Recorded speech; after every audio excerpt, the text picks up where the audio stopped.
Good evening. You're listening to the Hour of the Time. I'm William Cooper. Ladies and gentlemen, make sure you've got pen and paper and that you take copious notes during this broadcast, because I am going to blow your mind. Over this and probably the next 2 or 3 broadcasts, I don't know how long it's going to take to cover this material, I am going to expose to you in the law the fraud called the Internal Revenue Service and the fraud called the income tax. I'm also going to challenge and prove that the federal government has no jurisdiction within the territorial boundaries of the several states of the Union. Don't go away. You don't want to miss one single word of this broadcast and the next several. I can guarantee you that.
The following is a notice, contract, declaration of citizenship, affidavit, demand, and jurisdiction challenge.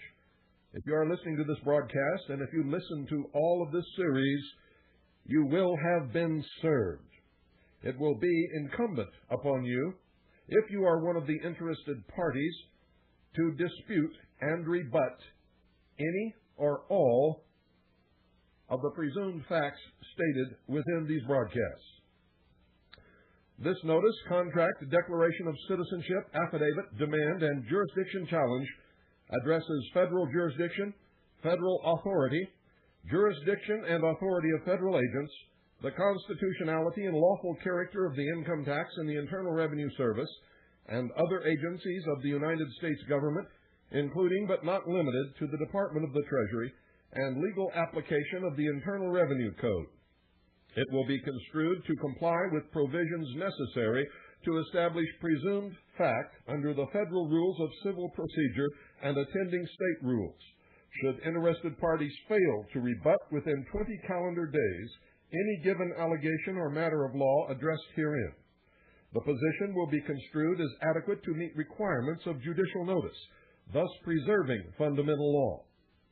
Matters addressed herein, if not rebutted within 20 calendar days, will be construed to have general application and will be presumed fact. In federal criminal prosecutions involving jurisdictional-type crimes, the government must prove the existence of federal jurisdiction by showing United States ownership of the place where the crime was committed and state cession of jurisdiction. If the government contends for the power to criminally prosecute for an offense committed outside its jurisdiction, it must prove an extraterritorial application of the statute in question, as well as a constitutional foundation supporting the same. Absent this showing, no federal prosecution can be commenced for offenses committed outside its jurisdiction.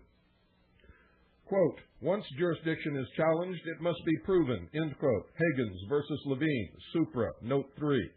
Quote, no sanction can be imposed absent proof of jurisdiction, end quote. Standard versus Olson, 74, United States Supreme Court, 768.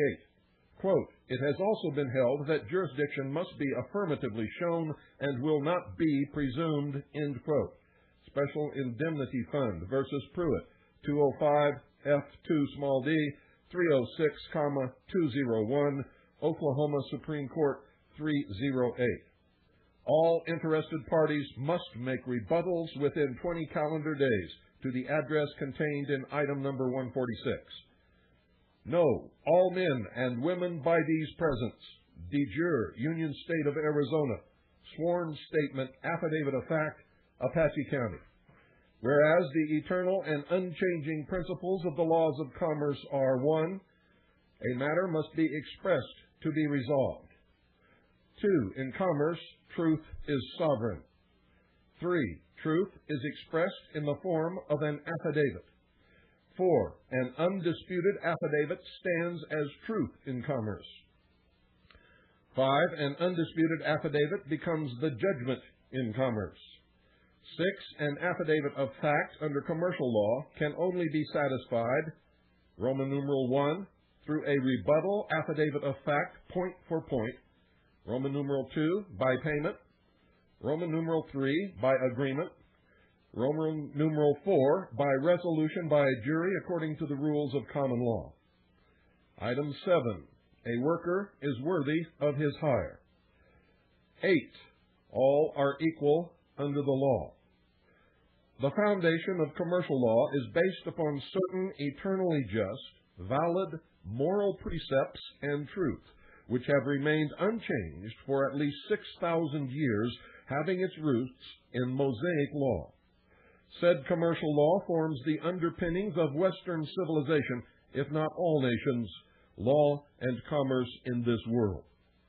Commercial law is non-judicial and is prior and superior to the basis of and cannot be set aside or overruled by the statutes of any governments, legislatures, quasi-governmental agencies, courts, judges, and law enforcement agencies, which are under an inherent obligation to uphold said commercial law.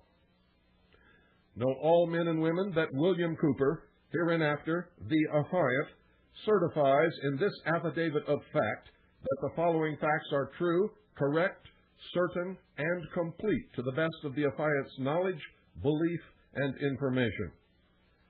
I, William Cooper, a sui juris free, good, and lawful Christian man upon the land, who was natural born on the 6th day of the 5th month of the year of our Lord 1943, in the de jure Los Angeles County of the de jure Union State of California, who is currently a free inhabitant, citizen of the de jure Apache County of the de jure Union State of Arizona, in addition to citizen of the Union State of California, and whose mailing location is, all rights reserved, care of Harvest Trust, care of P.O. Box 1970, Eager, de jure Union State of Arizona, non-assumpsit to the venue of capital A-Z, these United States of America, non-domestic, in effect, non-government mail delivery, non-assumpsit to the venue of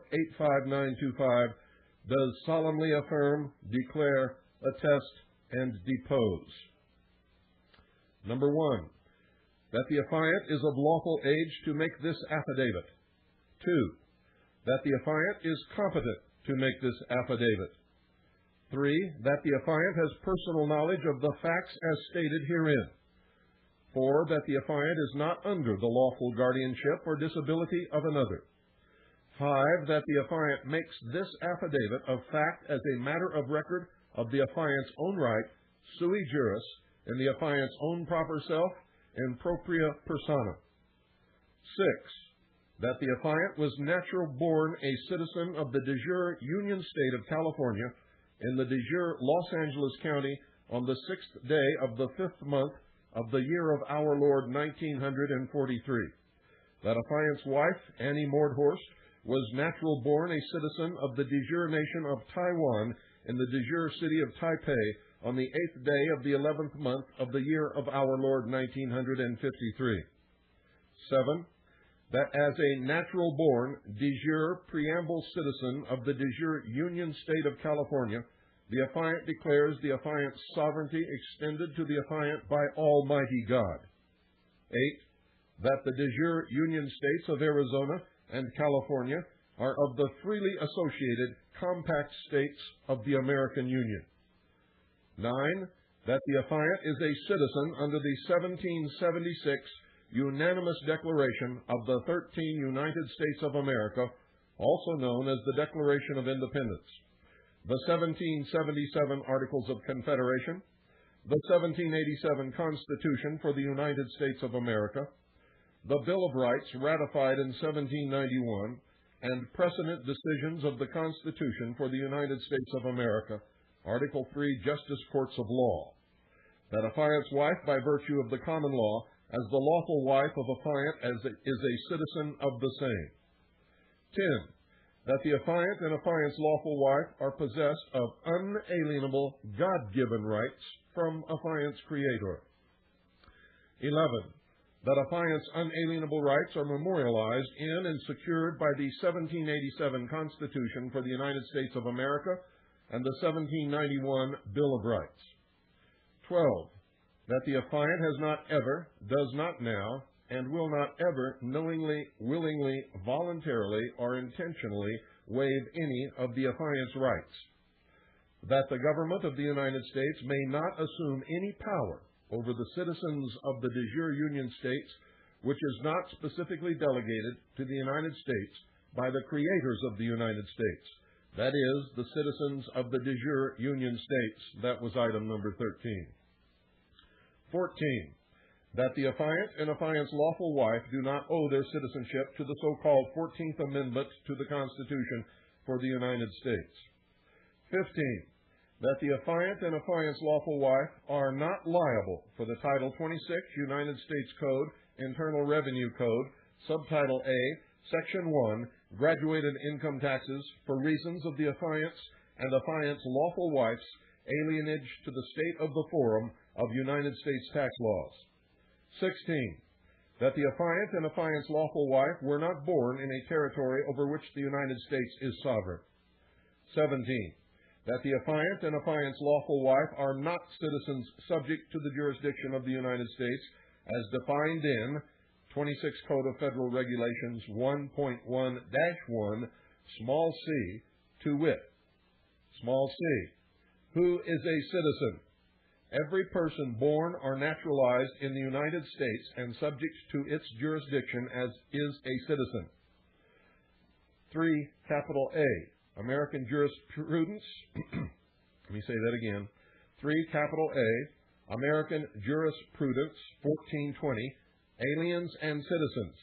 A person is born subject to the jurisdiction of the United States for purposes of acquiring citizenship at birth, if this birth occurs in a territory over which the United States is sovereign. 18.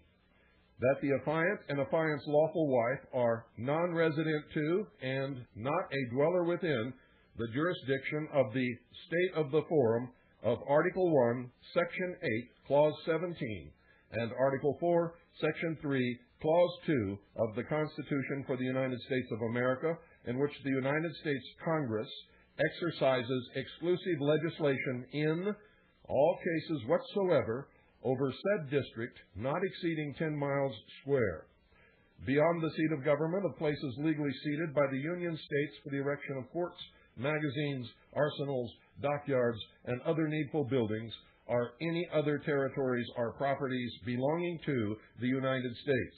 Consequently, the affiant is not liable for the Title 26 United States Code, Subtitle A, Section 1, graduated income tax for reasons of the affiant's non-residence to such state of forum. 19. That it is a well-established principle of law that all federal legislation applies only within the territorial jurisdiction of the United States unless a contrary intent appears. Foley Brothers versus Falardo, 336, United States Supreme Court, 281. 20. That the affiant and affiant's lawful wife are not a resident of, inhabitant of, franchise of, subject of, ward of, chattel of, or subject to the jurisdiction of the state of the forum of any United States, the corporate state, corporate county, or corporate city, municipal, body politics created under the primary authority of Article 1, Section 8, Clause 17, and Article 4, Section 3, Clause 2 of the Constitution for the United States of America. Therefore, the affiant is not subject to any legislation created by such authorities, is not subject to the jurisdiction of any employees, officers, or agents deriving the authority thereof, is not subject to administrative, Constitution for the United States of America, Article 1 courts, and is not bound by precedents of such courts. Legislation enacted by Congress applicable to the inferior federal courts in the exercise of power under Article 3 of the Constitution cannot be affected by legislation enacted by Congress under Article 1, Section 8, Clause 17 of the Constitution, D.C. Code, Title 11, at page 13. 21. That as a sovereign citizen of one of the Union States under the Constitution for the United States of America and law, only Constitution for the United States of America, Article 3, justice courts of law decisions are applicable to the affiant. 22. That the reader is hereby warned to take notice that through the contract and declaration of citizenship, affidavit of fact, presently before the reader, the affiant and affiant's lawful wife hereby cancels any and all presumed elections made by the United States government or by any agency or department thereof that has assumed that the affiant is or ever has been a citizen or resident of any territory, possession, instrumentality, or enclave under the sovereignty or exclusive jurisdiction of the United States as defined and limited to the United States in Article 1, Section 8, Clause 17, and Article 4, Section 3, Clause 2 of the Constitution for the United States of America. And furthermore, the affiant hereby cancels any presumption that the affiant ever knowingly, willingly, voluntarily, or intentionally elected to be treated as such a citizen or resident. 23.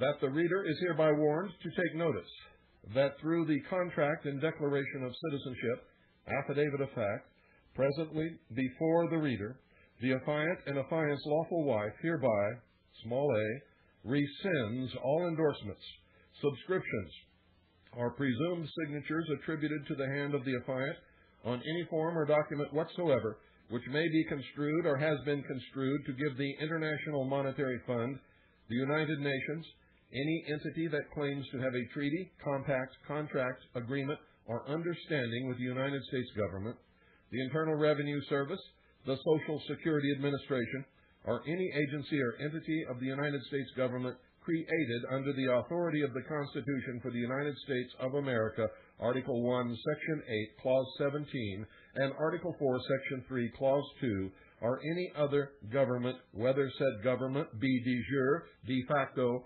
foreign, domestic, local, state, national, international, hemispheric, global, secular, or one which maintains the trappings, vestments, and appearance of a true ecclesiastical organization whatsoever, any authority or jurisdiction over the affiant, through inadvertence, fraud, or mistake, small b, rescinds and makes void ab initio all powers of attorney, in fact, in presumption, are otherwise endorsed or subscribed by the affiant, or which bear a presumed signature attributed to the hand of the affiant, are signed by someone or something else without the affiant's prior knowing, willing, voluntary, and intentional consent, as such power of attorney pertains to the affiant, but not limited to, any and all quasi-colorable corporate governmental entities, private or public, on the grounds of constructive fraud and non-disclosure. 24. That the affiant and affiant's lawful wife are not now, and will not ever knowingly, willingly, voluntarily, or intentionally be an officer, employee, elected official, or chattel of the United States, the District of Columbia, or an agency, franchise, or instrumentality of the United States, the District of Columbia, the Royal Family of Great Britain, or the Vatican. 25. That the affiant and affiant's lawful wife are not an officer of a corporation under a duty to withhold. 26. That the affiant and affiant's lawful wife are not an employee, as that term is defined in law and in the Internal Revenue Code, Federal Register, Tuesday, September 7, 1943, Section 404.104, page 12267, to wit, employee. The term employee specifically includes officers and employees, whether elected or appointed of the United States, a state, territory, or political subdivision thereof, or of the District of Columbia, or any agency, instrumentality, or any one or more of the foregoing. Section 3401, small c, employee. For purposes of this chapter, the term employee includes an officer, employee, or elected official of the United States, a state, or any political subdivision thereof, the District of Columbia, or any agency or instrumentality of any one or more of the foregoing. The term also includes an officer of a corporation. 1. United States versus Throckmorton, 98, United States Supreme Court, 65 to 66. Number 27. That because the affiant and affiant's lawful wife are not an employee, the affiant does not earn wages, as such terms are defined in the Internal Revenue Code, to wit, Section 3401, small a. Wages. The term wages means all remuneration for services performed by an employee for his employer. 28.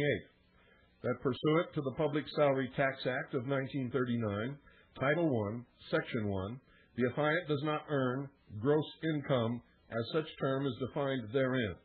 The Public Salary Tax Act of 1939, Title I, Section 1, Section 22, small a, of the Internal Revenue Code relating to the definition of gross income is amended after the words, compensation for personal service includes only personal service as an officer or employee of a state or any political subdivision thereof, or any agency or instrumentality of any one or more of the foregoing.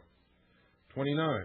That the affiant and affiant's lawful wife are not involved in any type of revenue taxable activities, including, but not limited to, the manufacture, sale, or distribution of alcohol, tobacco, or firearms, any wagering activities, or any other regulated industry, trade, or profession. 30.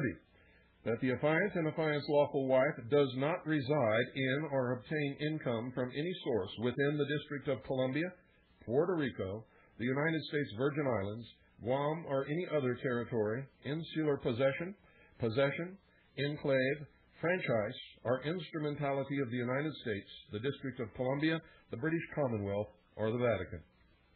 31.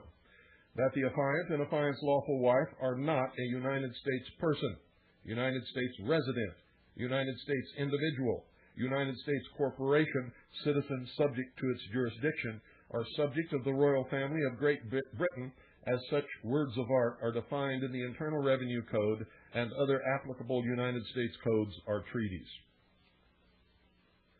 Number 32.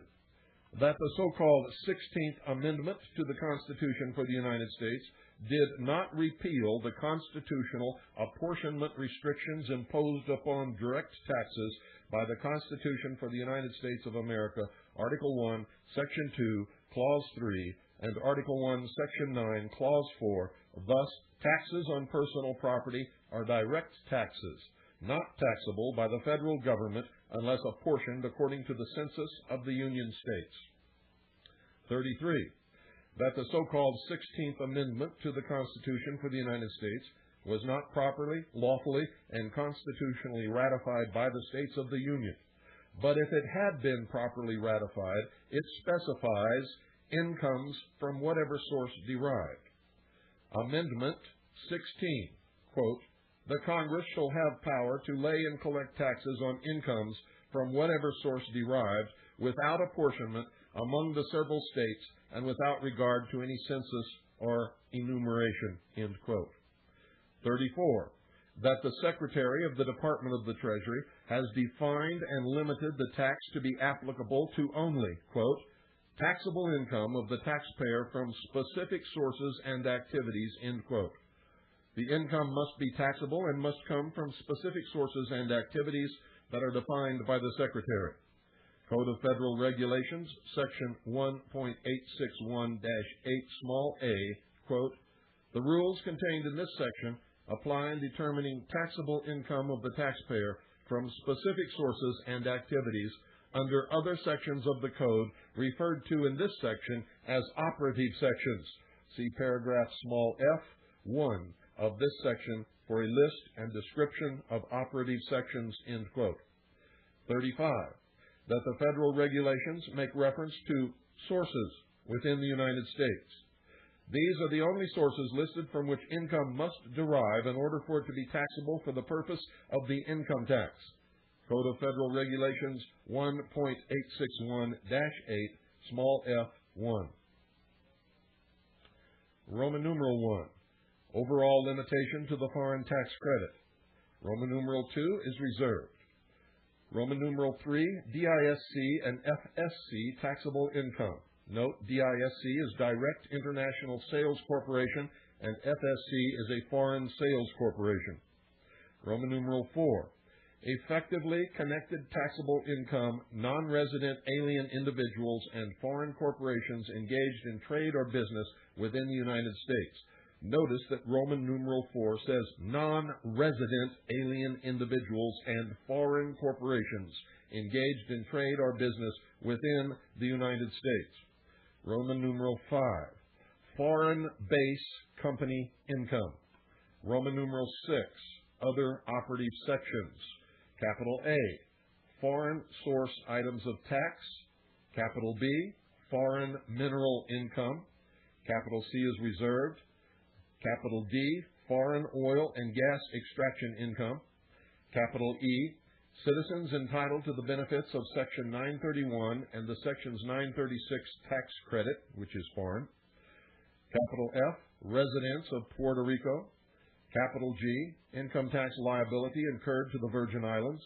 Capital H, income derived from Guam. Capital I, China Trade Act corporations. Capital J, income of a controlled foreign corporation.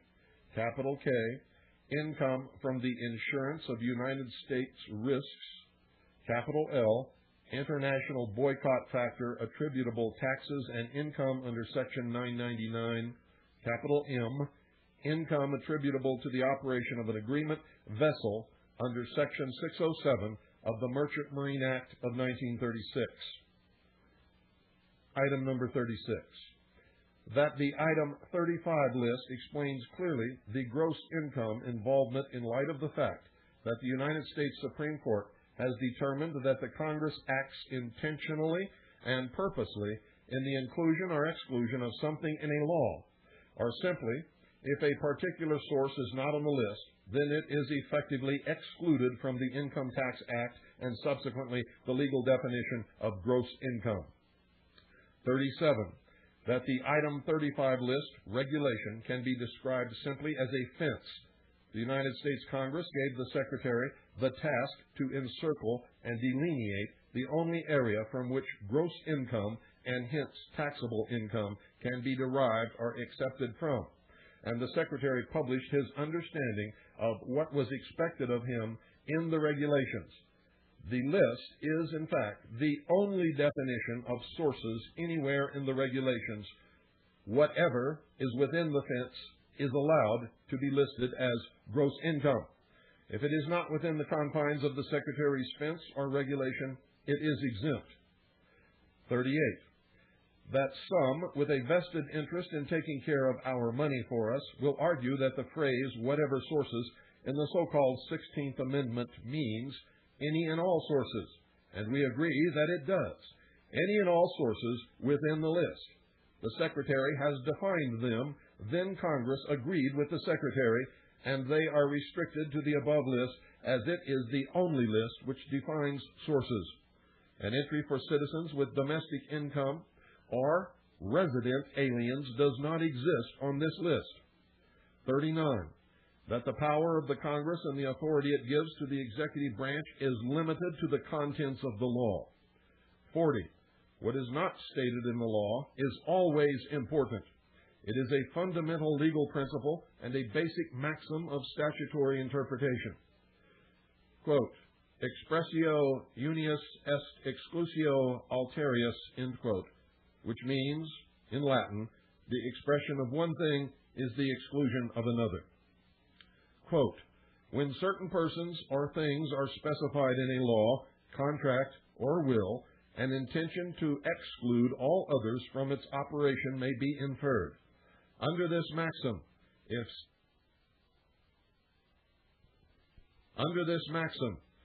statute specifies one exception to a general rule or assumes to specify the effects of a certain provision, other exceptions or effects are excluded.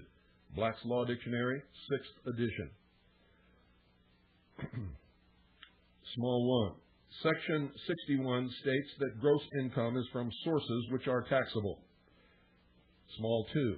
26 United States Code, Section 861, small a, states that the following items of gross income shall be treated as income from sources within the United States and does not define the specific sources of income from within the United States that are taxable. Therefore, none are taxable. Small 3. 26 Code of Federal Regulations, Section 1.861 and following are the regulations promulgated by the Secretary of Treasury to implement 26 United States Code, Section 861, and prove that the items of gross income discussed in 26 United States Code, Section 861, are applicable only to foreigners and United States citizens living abroad. 41. That all of the regulations applicable to 26 United States Code, Section 864, definitions, are directed only to non-resident aliens and foreign corporations. Significantly, the only application of the federal income tax upon the income of United States citizens in existence is with respect to, small 1, a United States citizen's foreign earned income, and small 2, the income of a United States citizen's living abroad. 42. That when you examine 861's regulations, you find the admission in 1.861-8, small a, 4, that income must come from a specific source to be taxable. If you examine the sources in 1.861-8, small f, 1, you will find that the domestic sources are plainly applicable to non-resident aliens and foreign corporations. The others listed are foreign sources that United States citizens would definitely be taxed upon. 43. That there is no direct mention of United States sources where United States citizens can earn gross income. 44.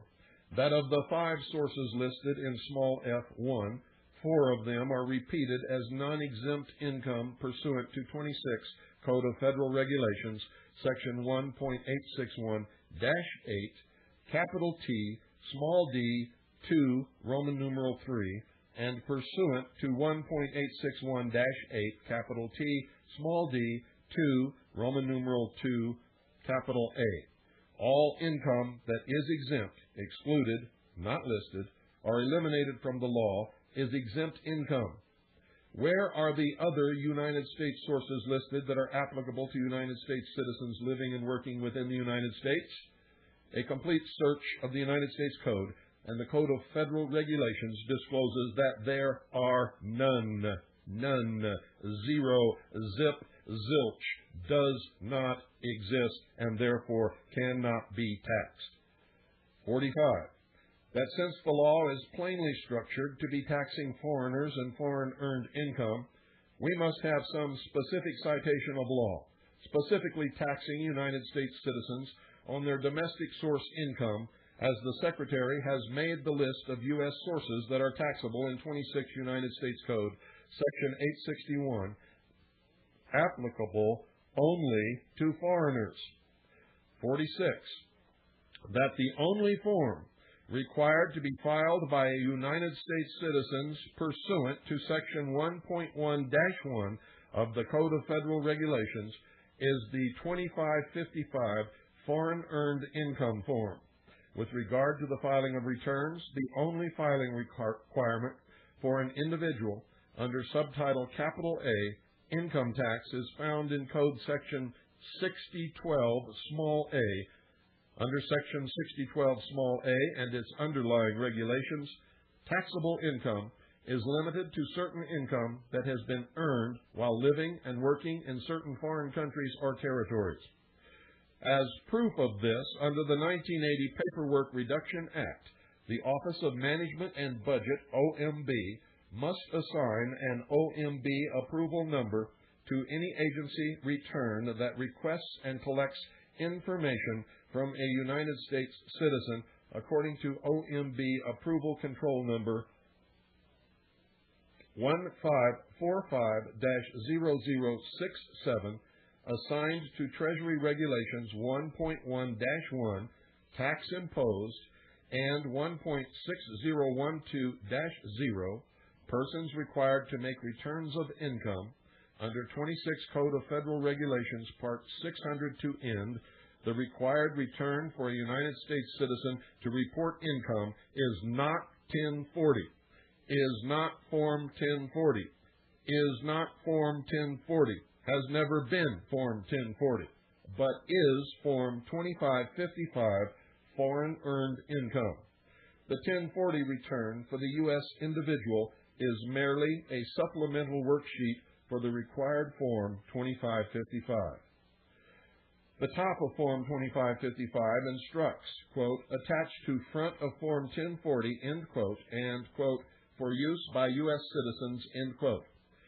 Treasury Decision 2313, that's TD 2313, clarifies that the Form 1040 individual income tax return is to be used only by the fiduciary of a non-resident alien and receiving interest and/or dividends from the stock of domestic U.S. corporations on behalf of that alien. This decision was issued in 1916 to collectors of internal revenue pursuant to the United States Supreme Court under the Brushaber versus Union Pacific Railroad Company decision, and still stands today. For the above reasons, the income tax under subtitle capital A is not voluntary, as some have asserted. It is mandatory, but only for those to whom it applies, as explained previously. All others, it is voluntary. Since the law is limited in its application, the question of whether it is mandatory or voluntary is superfluous. The question is, to whom and under what circumstances is the law applied? With regard to the wage tax under subtitle capital C, certain legal requirements may be considered mandatory, but only for the payer of the wages, the employer, and even then, only if both the employer and the covered employee has voluntarily agreed via voluntary application on Form W-4 to participate in the entitlement programs.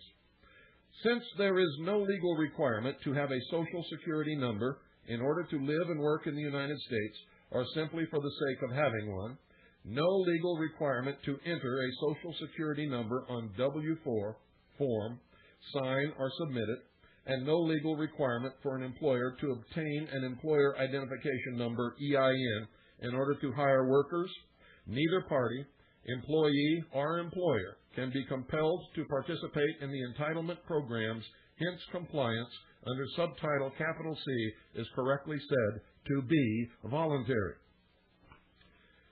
The Internal Revenue Service Publication 515 and Treasury Regulation 1.1441-5 explain the proper use of the Statement of Citizenship, or SOC, a copy of which is sent by the employer, who retains the original, to the Internal Revenue Service in Philadelphia, only which makes sense since Philadelphia is the Internal Revenue Service International Tax Office. The SOC authorizes and indemnifies the employer to stop withholding income taxes from the worker who chooses not to have his or her taxes withheld. In other words, if you do not wish to have your taxes withheld by your so-called, quote, employer, end quote, anymore, all you have to do is quote IRS Publication 515 and Treasury Regulation 1.1441-5, including a statement of your citizenship, and hand that to your employer, and he is stopped from withholding your taxes from your paycheck. 47. That attempting to pass off Section 61, defining gross income as the section of code as the law taxing all U.S. citizens on their U.S. source income, even if the income cannot be deemed to be from taxable sources, is dishonest in light of the construction of the statute. Since 26 Code of Federal Regulations, subsection 1.861-8 small f1 and -8 capital T small d 2 Roman numeral 3 state plainly the taxable sources which a U.S. citizen must have to make income, gross income, and thus taxable income, the latter being taxed in Section 1, it is no wonder that the proper form to be filed pursuant to Section 1 of 26 United States Code and 26 Code of Federal Regulations by a U.S. citizen is the 2555 Foreign Earned Income Form. 48. That exempt income is defined. 26 Code of Federal Regulations, Section 1.861-8 capital T small d 2 Roman numeral 2 capital A, quote, in general, for purposes of this section, the term exempt income means any income that is in whole or in part exempt, excluded, or eliminated for federal income tax purposes, end quote. 49. That exclusion is defined in Black's Law Dictionary in part as follows, quote, denial of entry or admittance, end quote. 50. That right after the Secretary stated this, he plainly listed income not exempt from taxation here as follows. 26 Code of Federal Regulations, Section 1.861-8 capital T small d 2 Roman numeral 3. Roman numeral 3, income that is not considered tax exempt. The following items are not considered to be exempt, eliminated, or excluded income, and thus may have expenses, losses, or other deductions allocated and apportioned to them. Capital A. In the case of a foreign taxpayer, including a foreign sales corporation or FSC, computing its effectively connected income, gross income, whether domestic or foreign source, which is not effectively connected to the conduct of a United States trade or business. Capital B. In computing the combined taxable income of a DISC or FSC and its related supplier, the gross income of a DICS or FSC. Capital C. For all purposes under subchapter capital N of the Code, including the computation of combined taxable income of a possessions corporation and its affiliates under Section 936 small h, the gross income of a possessions corporation for which a credit is allowed under Section 936 small a, and capital D, foreign earned income as defined in Section 911 and the regulations thereunder.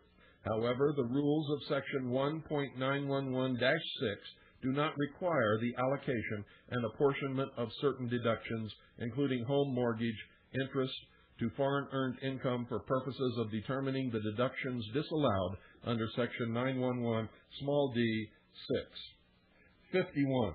That the only income listed in item 50 related to United States citizens is D, capital D. 52.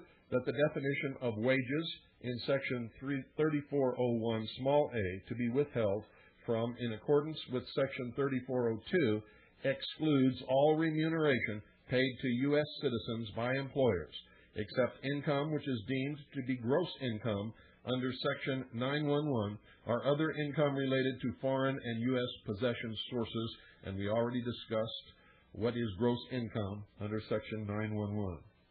53. That this law confirms our position in simple terms, according to Black's Law Dictionary, that if the income in question comes from a source excluded from the law, and thus not mentioned within the law as being taxable, it cannot then meet the source requirements of Section 861, its regulations, and thus Section 61 small a to be gross income, and is by definition exempt. 54. That what is not within a law is just as important as what is. 55.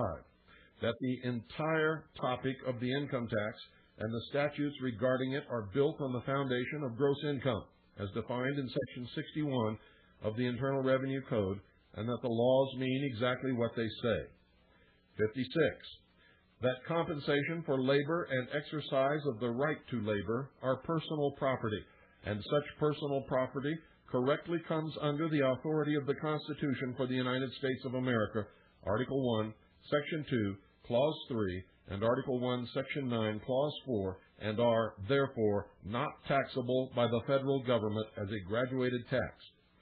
Be advised, compensation earned and exercising the right to labor is excluded from gross income and is exempt from taxation under Title 26 of the United States Code, under the authority of Title 26, Code of Federal Regulations, 1939, Section 9.22, small b-1, as follows. 26 Code of Federal Regulations, 1939, Section 9.22, small b-1. Exclusions from gross income. The following shall not be included in gross income and shall be exempt from taxation under this title. Small b-1. Exceptions. Exclusions from gross income. Certain items of income are exempt from tax and may be excluded from gross income. Those items of income which are under the Constitution not taxable by the federal government. 57. That the so-called 16th Amendment to the Constitution for the United States of America was not ever properly ratified by the states of the Union according to the conditions required by the Constitution for the United States of America for ratification and adoption of amendments to the Constitution for the United States of America. That even if the so-called 16th Amendment to the Constitution for the United States of America had been properly ratified, the so-called 16th Amendment to the Constitution for the United States would be limited in application only to indirect taxes. 58. That the income tax is an excise tax. United States Supreme Court in Bruchaber v. Union Pacific Railroad so ruled. 59. That compensation for the affiant's labor is the affiant's personal property and therefore is not taxable by the federal government except by rule of apportionment. 60. That an excise tax cannot be imposed upon a natural-born man or woman upon the land, citizen measured by his or her compensation for labor, because such a tax would be a direct capitation tax subject to the rule of apportionment privilege. 61. That the requirement to pay an excise tax involves the exercise of a privilege. 62. That the affiant and affiant's lawful wife are not exercising any taxable privileges. 63.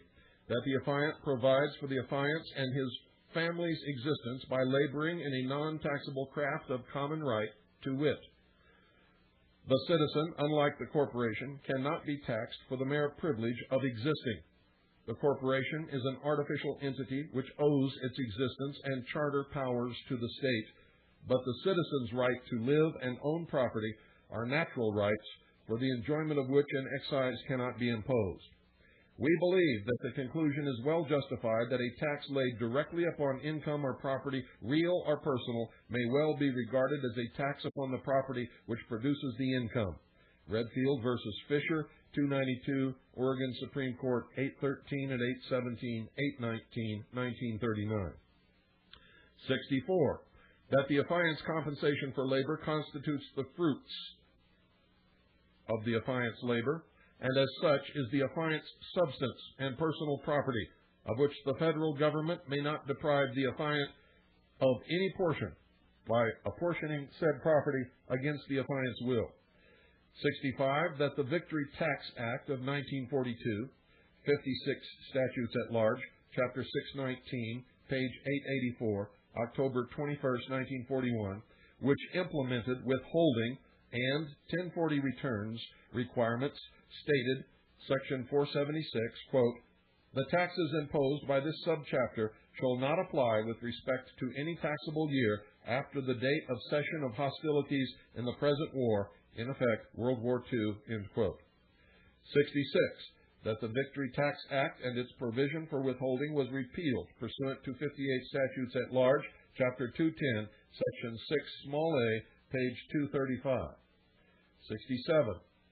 That there are only 4 things that can possibly be the subject matter of any tax, whether it's local, state, or federal. 1.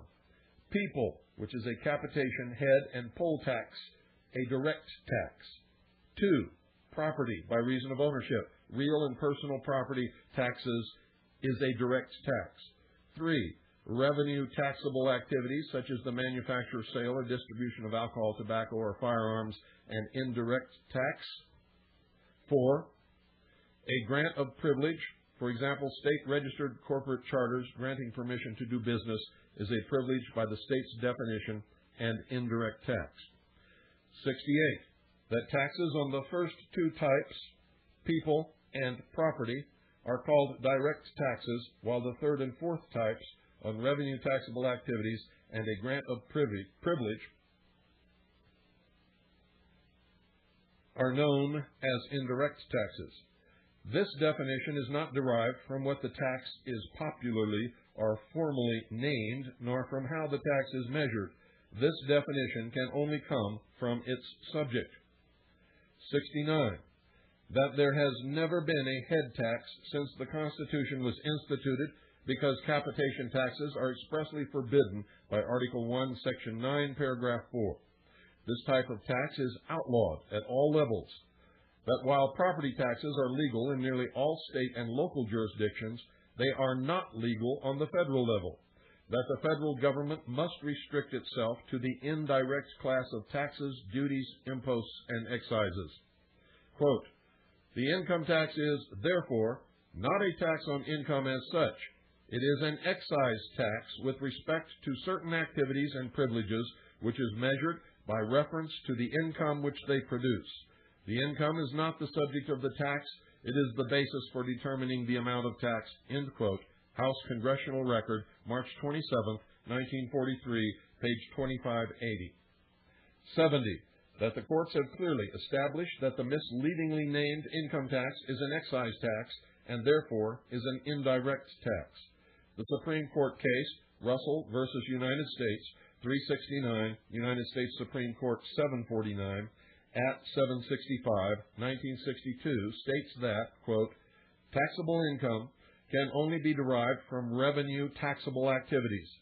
Statements alleging some sort of taxable activity must be made in order to support the legal conclusion that the accused had taxable income, etc., or the indictment is invalid and the court does not have authority to hold a trial.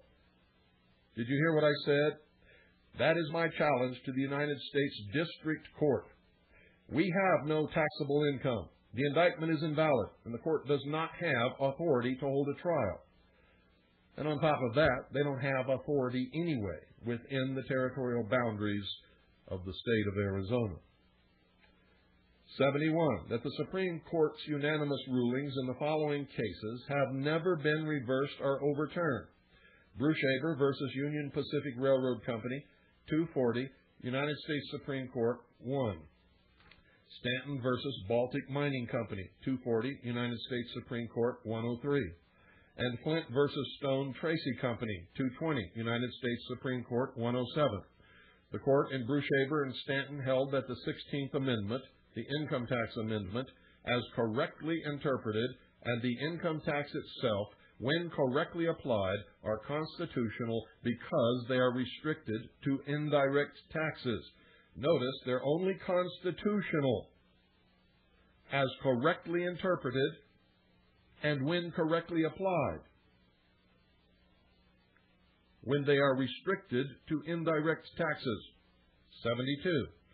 That in Flint, the court held that indirect taxes are never upon any kind of property, money, or otherwise, but only upon particular activities in which the resulting income is used to measure the tax on the taxable activity. Income taxes are only named such because the income connected with the activity is used as the standard or yardstick by which the tax upon the activity is measured. Under the Internal Revenue Code, an activity must be taxable for revenue purposes as opposed to strictly regulatory purposes. Quote, excise taxes are taxes laid upon the manufacture, sale, or consumption of commodities within the country, upon licenses to pursue certain occupations, and upon corporate privileges, end quote. Cooley, Constitutional Limitations, 7th edition, page 680, as cited in Flint, Supra 151. 73. That facts regarding the exercise of a revenue taxable privilege or activity must exist in order to support the legal position that a person had taxable income or was obligated to pay, or was required by law to file tax returns, or is even considered a taxpayer. And we're out of time today. We will resume tomorrow with item number 74. Good night, ladies and gentlemen, and God bless each and every single one of you. And please wake up and become a real people. Get the wool out of your eyes. Stop being stupid sheeple, or you will soon be bound by the greatest, heaviest chains that you can even imagine as this despotic government continues to reach out beyond the limitations given it by the Constitution and eventually scrap the Constitution and throw you into a despotic, totalitarian, socialist, one-world government. That is the goal.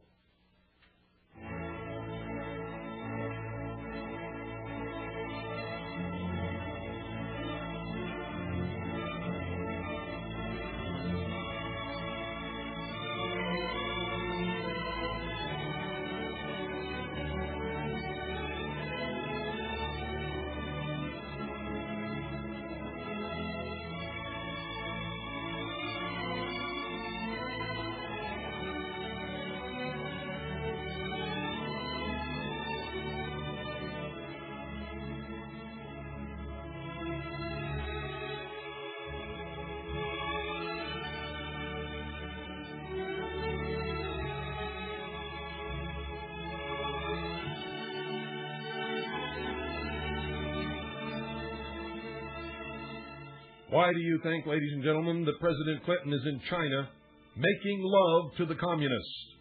It's not about world peace. It's about world enslavement.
Those of you who criticize me for my actions, remember this. I could have given in a long time ago, and I could have done what I knew was wrong. I could have chose an evil path. And if I had, I would have helped to destroy the Constitution for the United States of America and freedom for all people in this land. I take my stand because I am an American. And when I was an American fighting man, I took an oath to protect and defend the Constitution for the United States of America against all enemies, foreign and domestic. That means that I am taking the course that I must take, because it is the lawful course. It is the right course. It is the only course that will give my children